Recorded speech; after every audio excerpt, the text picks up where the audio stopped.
How's it going, everyone? This is CT, and this is going to be really a one-time thing because I didn't get a chance to do my recaps of a lot of the SEC games over the weekend. So what I'm going to do is kind of recap all the games in the SEC just very briefly in this video because I'll need to go ahead and get on to previews for this upcoming week. And let's go ahead and get right into it. Uh, Thursday night, Auburn beats Kansas State 20-14. I just posted a recap of that game. If you want to watch that, go ahead and look it up on my channel. Uh, Georgia absolutely destroys Troy. Not much to say about that. Good for Georgia to bounce back in a really impressive way, putting up a lot of points and shutting out Troy. Really don't know how good Troy is. I'm assuming not very. But good. I expect them to really bounce back, and I'll get to that in my Tennessee Georgia preview here shortly. But I expect them to bounce back and continue to have a good year after that disappointing loss to South Carolina. Texas A&M goes to SMU and completely obliterates them, 58-6. Not that surprising. And man, it really SMU has had a good offense over the past few years. I'm not sure how good it is this year, but they have really improved their defense, and they are a very strong contender to win the SEC and possibly contend to win a national championship. I really think that Texas A&M very very strong team. Can't wait to talk about them and this Arkansas game coming up. Uh, Alabama beats Florida 42-21. Watched pretty much all of this game. Uh, Florida came out. They had a chance to really make this a game. Came out playing pretty well, but man, blown coverages really hurt them in this early in this game. That one to Amari Cooper, and there was another one I can't remember who it was to. Uh, Jeff Driscoll played well at times, but man, he's just I don't know. I think this team would be if they had a solid quarterback. I think Florida would be so much better off, and I think that would have been the case the past couple of years because there's some talent around him now. Really good running backs. Matt Jones, I think, has uh, solidified himself as the guy. Demarcus Robinson's really come on to be a really good receiver for them, and probably the best receiver Florida's had since Percy Harvin. And he's more of a true receiver, I think, than even Percy Harvin is. And he's going to be better in the future. But Alabama looked pretty impressive in this game. Blake Sims was phenomenal. Uh, really had his best game of his career so far against a good Florida defense. But this Florida defense isn't as good as we thought it would be. That clearly seems to be a case. We weren't exactly sure after the Kentucky game. We were thinking it, I think most people, but it really solidified itself now. This Florida's defense just isn't. The offense has gotten quite a bit better, but the defense has dropped off like just as much as the offense has gotten better. It seems. And man, that Florida Tennessee game. I believe Florida has a bye this week. That Tennessee game on the road is going to be very indicative to what kind of season Florida has. And even if they win that game, I'm not sure how great of a season they will have. I think I predicted 7 or 8 wins for them this year, and it's kind of looking like it's headed in that direction. I'm afraid Will Muschamp won't be back next year, but it can change. It can change. They definitely have enough talent to make that happen, and they're going to be a formidable opponent for teams. You know, LSU isn't looking that great now. That's looking like a very winnable game at home, but we'll see what happens. But Bama rolls at home against Florida, but I think we all expected Alabama to win, but I expected Florida to play them tougher than they did, and they had a chance to, but made too many mistakes early. Uh, Indiana goes on the road. I got some stuff to say about this one. Goes on the road and upsets Missouri. I did not predict this game. I did not preview this game. I only watched the end of the second half, the end of the first half, and the end of the second half. And man, I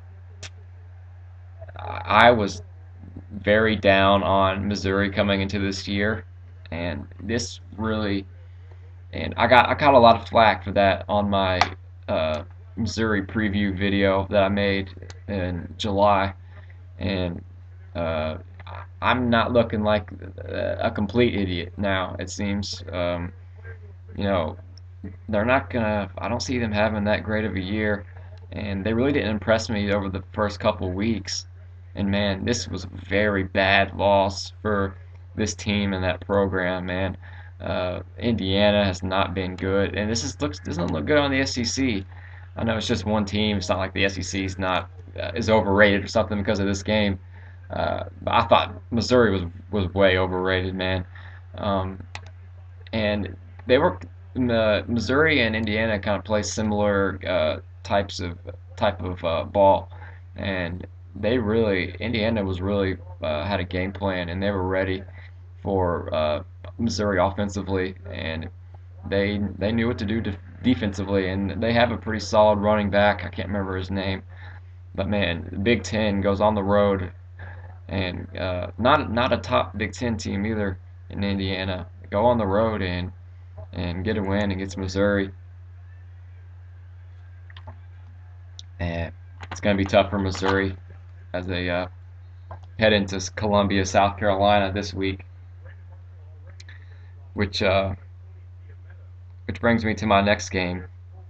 In the South Carolina pulls out a close one, kind of close, 48-34 against Vanderbilt. And by the way, the final score of the Indiana-Missouri game was 31-27. Indiana got the ball late and put together a drive to get the win. Um, yeah, what is going on? South Carolina's defense really played a lot better against Georgia, but man, they did not play well in this game. Uh, Vanderbilt was fired up. They opened up the game with running back that opening kickoff, and they were fired up. They really were. They were ready to play in this game, so you got to give them some credit there. But man, South Carolina is just, and Steve Spurrier, who I'm a big fan of, if you all don't know, went off in this game after this game in the press conference. He was really pissed, and he's he's not drinking the that Gamecock Kool-Aid right now. He's not he doesn't think that he has a good team at all. And he's so blunt and so honest in everything he says that you really have to take that seriously. And because of his concern for South Carolina, I'm concerned. And they got Missouri coming in, very winnable game. We'll see. That's an interesting game to watch. If you're looking for a game that's kind of under the radar, Missouri won't be ranked now. South Carolina is. So Missouri will come in trying to pull the upset. Hopefully South Carolina, for their sake, comes ready to play, and we'll get a much needed win. Uh, Arkansas destroys Northern Illinois, and this was impressive.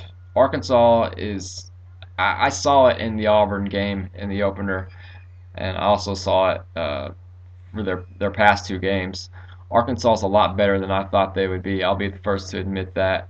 Um, Unfortunately, they're in the SEC West, so yeah, they have some really tough games, but they're gonna contend in every single one of them. I think have a hell of a running game. Ran over Northern Illinois, and Brandon Allen is able to make the throw. He still needs to improve, but he can make the throws to keep a defense honest. They're not going to stack the box because he can hit him with the play action, no doubt about it. And they blew out a team that is typically a pretty damn good team in Northern Illinois. Man, that Arkansas, I can't wait to talk about that one. Arkansas A&M in Jerry World, it's going to be very interesting.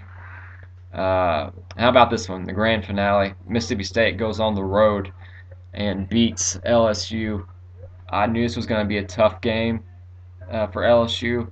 Did not predict them to win, but I definitely did think it was a possibility. And I don't know if you watched uh, my preview video for Mississippi State. I was very high on them. I thought that they had the best Mississippi. This is the best Mississippi State team that definitely in my lifetime, and for sure in the Dan Mullen era. This team is ready to contend in the SEC West finally.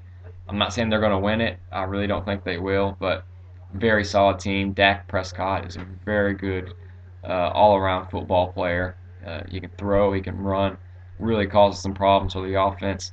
And this is the best defense for Mississippi State that I've seen. Really gave Anthony Jennings all kinds of problems.